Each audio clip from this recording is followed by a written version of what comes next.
नाही. माननीय मुख्यमंत्री साहेब, आम्ही फक्त आरक्षणच मागताय, नाही तुमची बायको मागत. हा व्हिडिओ तुम्ही पाहिला. हा व्हिडिओ पाहून तुमच्या लक्षात आला असेल, हा मुंबईतील मराठा आरक्षणासाठी जो महामोर्चा निघालेला होता त्या महामोर्चातील हा व्हिडिओ आहे. आणि याच्यामध्ये जी तरुणी बोलत आहे ती तरुणी म्हणे पूजा मोरे जाधव अशी आहे. आणि याच पूजा जाधव यांची उमेदवारी भाजपनं रद्द केलेली आहे. पुण्यातील निवडणूक जी चर्चेमध्ये आलेली आहे त्या चर्चेमध्ये हा व्हिडिओ महत्त्वाचा ठरलेला आहे. पण पूजा मोरे किंवा पूजा जाधव यांच्या म्हणण्यानुसार हे जे विधान केलेलं आहे की फडणवीस आम्ही आरक्षण मागत आहोत, तुमची पत्नी नाही, हे विधान मी केलेलं नाही. मोर्चामध्ये ज्या तरुणीने भाषण केलेलं आहे ते भाषण मी केलेलं नाही. पण हा व्हिडिओ 7-8 वर्षानंतर एवढा व्हायरल झाला की त्यामुळं भाजपचे ट्रोलर्स जागृत झाले आणि खुद्द फडणवीसांवर अशा हलक्या भाषांमध्ये टीका करणाऱ्या तरुणीला भाजपने उमेदवारी दिलीच कशी यावरून सोशल मीडियामध्ये रान पेटवलं. पण प्रत्यक्षामध्ये या व्हिडिओची शहानिशा कोणीच केली नाही आणि हा व्हिडिओ पूजा जाधव यांची उमेदवारी रद्द करायला कारणीभूत झाला. अर्थात हा व्हिडिओ एवढंच एक कारण होतं का?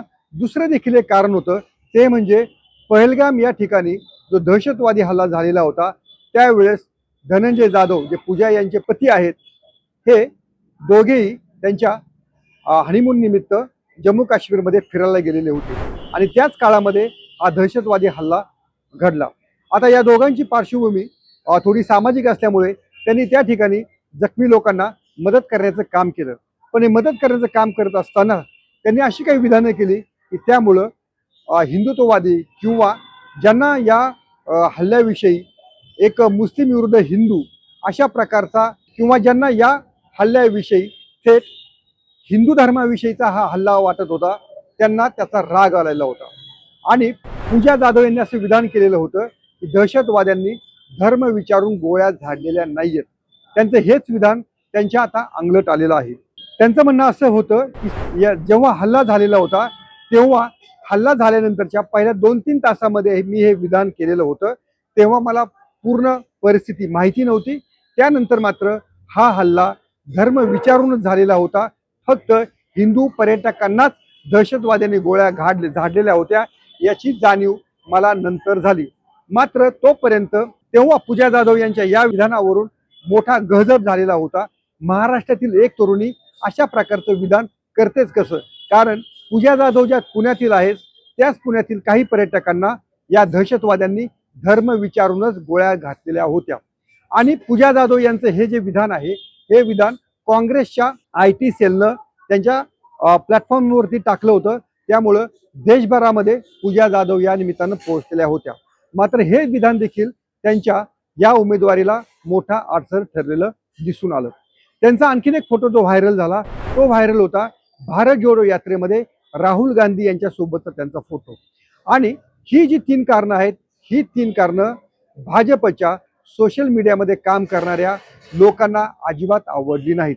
ज्यांना ट्रोलर्स म्हणून हिनवलं जातं, ज्यांना अंधभक्त म्हणून हिनवलं जातं, ते अंधभक्त पूजा मोरे यांना भाजपची उमेदवारी मिळाल्यानंतर अक्षरशः तवताळून उठले. त्यांनी पूजा मोरे यांना धुवून काढलं आणि अशी जर उमेदवारी दिली तर आम्ही भाजपचं सोशल मीडियामध्ये समर्थन कशासाठी करायचं असा त्यांचा पवित्रा होता. त्यांच्या या दबावामुळे पूजा मोरे यांची उमेदवारी रद्द करण्याचा निर्णय पुणे भाजपला घ्यावा लागला आणि त्यानंतर या ट्रोलर्सने देखील सोशल मीडियामध्ये विजयोत्सव साजरा केला. आता हे प्रकरण आतापर्यंत तुमच्या एवनात सगळं लक्षात आलं असेल. पण हे जे धनंजय जाधव आहे जे पूजा यांचे पती आहेत ते नक्की कोण आहेत हे पण तुम्हाला या निमित्तानं सांगतो. धनंजय जाधव खरं तर हे भाजपचे माजी आमदार जगदीश मुळीक यांचे कार्यकर्ते. जगदीश मुळीक यांनी त्यांना पुणे महापालिकेच्या वृक्ष संवर्धन समितीवरती देखील घेतलेलं होतं. पण धनंजय जाधव हे मूळचे करामती आहेत आणि त्यांच्या लक्षात आलेलं आहे की नेत्यांच्या जवळ कसं जायचं, नेत्यांच्या जवळ जाऊन आपला परीघ कसा वाढवायचा याच्यामध्ये ते वाकबगार आहेत. आणि त्यामुळंच मग ते खासदार छत्रपती संभाजीराजे यांच्या जवळ गेले, त्यांच्या स्वराज्य संघटनेचं काम करू लागले. आणि तुम्हाला माहिती आहे स्वराज्य संघटनेला बळ कोणाचं होतं? स्वराज्य संघटनेला ताकद विधानसभा निवडणुकीत कोणी दिलेली होती आणि त्यांना कशासाठी आपले उमेदवार उभे करायचे होते. याचं जर सगळं तुम्ही डॉट डॉट जर जोडले तर हे सारं महायुतीसाठी किंवा भाजपसाठी करायचं होतं आणि त्यासाठी छत्रपती संभाजीराजे हे काम करत होते, हे आता लपून राहिलेलं नाही. त्यामुळं जे धनंजय जाधव छत्रपती संभाजीराजे यांचा हिंदुत्वाचा अजेंडा, विशाळगडावरचं आंदोलन चालवत होते, ते तेव्हा भाजपच्या सोशल मीडियाच्या अशा अंधभक्तांच्या ट्रोलरच्या गळ्यातील ताईत बनलेले होते. मात्र जेव्हा लग्न झाल्यानंतर त्यांनी पहलगाममध्ये थोडी वेगळी भूमिका मांडली सुरुवातीच्या टप्प्यामध्ये, त्यानंतर ते त्यांचे या ट्रोलरचे शिकार बनले. विशेष म्हणजे धनंजय जाधव आणि पूजा यांच्या विवाह सोहळ्याला कोण कोण उपस्थित होतं, तर ते उपस्थित होते खुद्द देवेंद्र फडणवीस, शरद पवार, माजी खासदार छत्रपती संभाजीराजे आणि महाराष्ट्रातील अनेक दिग्गज नेते मंडळी या त्यांच्या विवाह सोहळ्याला हजर होती. त्यामुळं यांचा अनेकांशी संबंध होता, अनेकांशी कनेक्ट होता.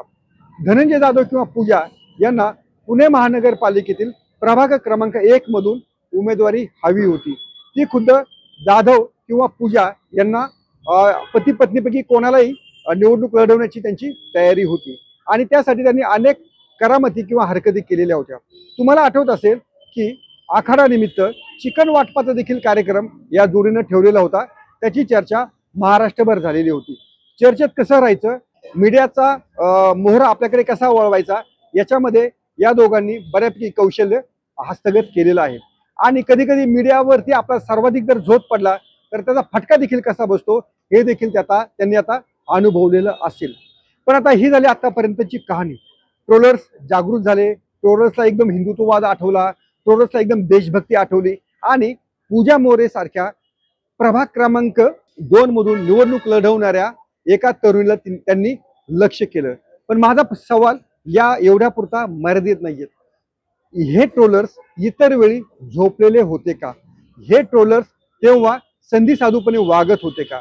तुम्हाला पूजा मोरेच्या वेळेस हिंदुत्ववाद आठवला, मग अमोल मिटकरी यांचा पक्ष जेव्हा भाजपशी हात मिळवणी करत होता तेव्हा अमोल मिटकरी यांच्याविषयी तुम्ही काय बोला नाहीत. जे गोपीचंद पडळकर हे एक वेळेस मी संन्यास पत्करेल पण भाजपमध्ये कधी जाणार नाहीत, तेच गोपीचंद पडळकर नंतर भाजपचे लाडके झाले, यांच्याविषयी या ट्रोलर्सने कधी कोणती भावना व्यक्त नाही केली. या ट्रोलर्सनी अजित पवार यांच्या सोबत जेव्हा भाजप गेली तेव्हा या ट्रोलर्सला तेव्हा तो हिंदुत्वाचा नजराणा वाटला. तेव्हा देवेंद्र फडणवीस यांचं सरकार बळकट होत आहे असं वाटलं आणि अजित पवार यांच्या प्रत्येक कृतीचं समर्थन करण्यामध्ये देखील हे ट्रोलर्स मागे पाहत नव्हते. आणि हे कशासाठी करतोय? हिंदुत्वासाठी करतोय, देशप्रेमासाठी करतोय असा आव त्यांनी आणला. या देशामध्ये जी काही दुफळी सोशल मीडियामध्ये माजलेली आहे त्याच्यामध्ये या ट्रोलर्सचा भरणा किंवा या ट्रोलर्सची भूमिका फार महत्वाची राहिलेली आहे. आणि संधी साधूपणा करण्यामध्ये हे ट्रोलर्स भाजपच्या नेत्यांना देखील खाली पाहायला लावतील इथपर्यंत त्यांची मजल जाते.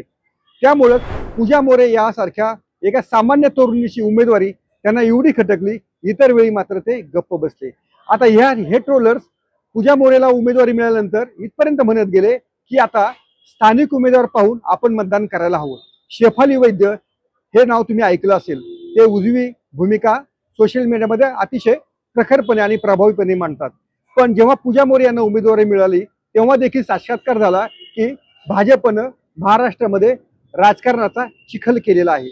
पण हा चिखल जेव्हा छत्रपती संभाजीनगरमध्ये अनेक निष्ठावंतांना उमेदवारी नाकारताना भाजपच्या, तेव्हा तुम्हाला लक्षात नाही आला भाजपचे निष्ठावंत उमेदवार त्या ठिकाणी उपोषणाला बसले, तेव्हा त्यांच्या समर्थनार्थ एखादी पोस्ट लिहावी असं या ट्रोलर्सला अजिबात वाटलं नाही.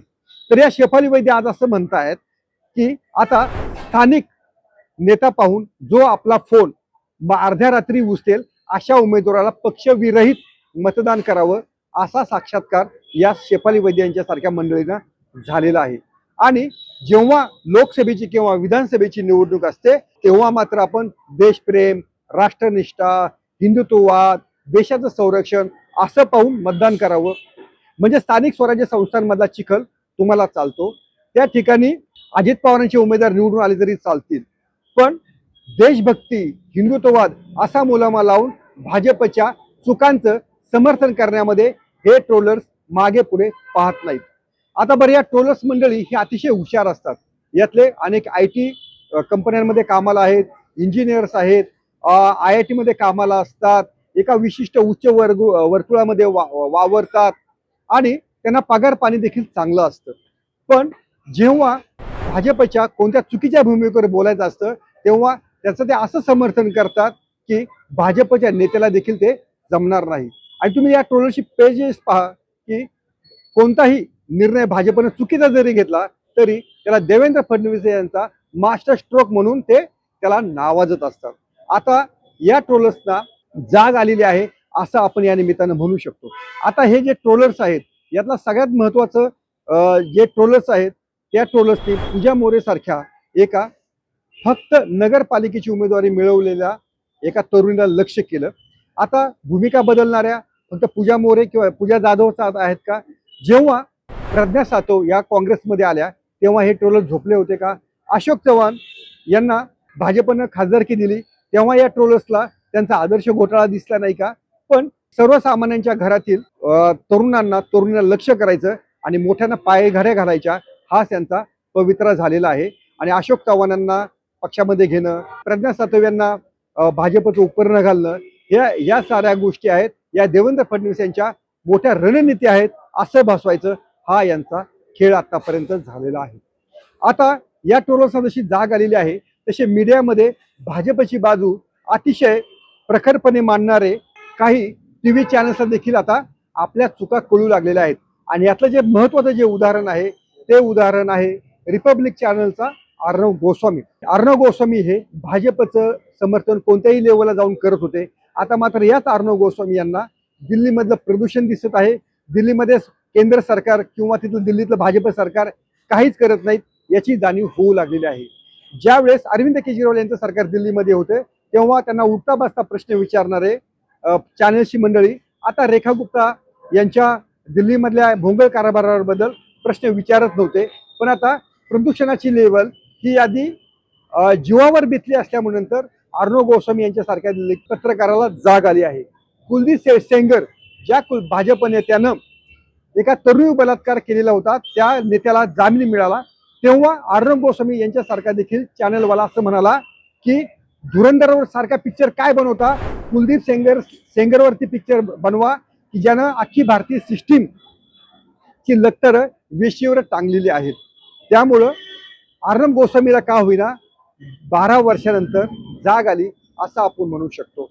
त्यामुळं या ट्रोलर्सनी भाजपच्या बेगडी हिंदुत्वाचं बेगडी देशाभिमानाचं जे समर्थन केलेलं होतं आणि त्या पायी विद्वेषवाद या सोशल मीडियामध्ये पसरवलेला होता त्यांनी आता शहाणं व्हावं आणि सत्ताधारी मंडळी तुमचा वापर करून कोणताही चुकीचा निर्णय घेतात, तुम्हाला भावनांमध्ये अडकवतात आणि तुम्ही भावनेच्या नावाखाली धर्माच्या नावाखाली इतरांमधचा द्वेष करतात, इतरांना द्वेष करायला भाग पाडतात. हा खरं या पूजा मोरे प्रकरणाचा धडा आहे. तुम्हाला तुमच्या पक्षाचा चुकीचा निर्णय आवडला नाही याबद्दल तुम्ही 12 वर्षानंतर जागृत झालात. पण हे जर तुम्ही आधी जागृत झाला असता तर या भाजप सरकारला चुकीचे निर्णय घेण्यापासून रोखू शकला असता एवढं मात्र निश्चित. तुम्हाला हा व्हिडिओ कसा वाटला ते आवर्जून सांगा.